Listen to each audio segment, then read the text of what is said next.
દેશની આઝાદી માટે અનેક બહાદુર જવાનોએ પોતાના પ્રાણનું બલિદાન આપ્યો હતો।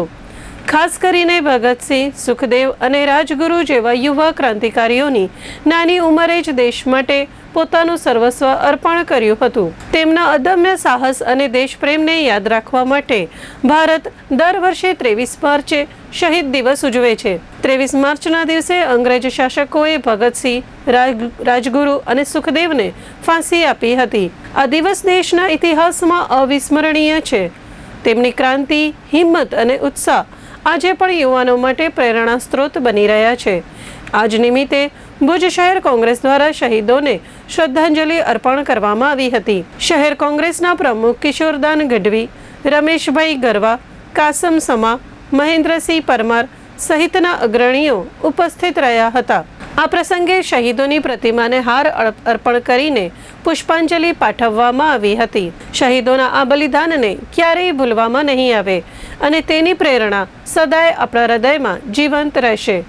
કિશોરદાન ગઢવીએ આ અંગે ચંચળ ન્યૂઝ સાથે વાત કરી હતી। 23 માર્ચ એટલે શહીદ દિવસ, આપણા દેશની આઝાદી માટે પોતાના જીવનું બલિદાન આપનાર મહાન શહીદોનો આજે શહીદી દિવસ છે। ત્યારે ભુજ શહેર કોંગ્રેસ પરિવાર દ્વારા એમની પ્રતિમાને હારારોપણ કરી એમને વંદન કરવામાં આવ્યા હતા, એમની શહાદતને યાદ કરવામાં આવ્યા હતા। આજે આપણે જે આઝાદીનો અહેસાસ થઈ રહ્યો છે, આપણે આઝાદ ભારતમાં જીવી રહ્યા છીએ। દરેક વ્યક્તિ મુક્ત મને પોતાની રીતે જીવન જીવી રહ્યો છે। એના પાછળ આવા હજારો લોકોના બલિદાન રહેલા છે કે જેમણે પોતાનો ઘર પરિવાર બધું ત્યાગી અને દેશની આઝાદી માટે બલિદાન આપ્યા, આઝાદી માટે જેલમાં ગયા, સંઘર્ષ કર્યો।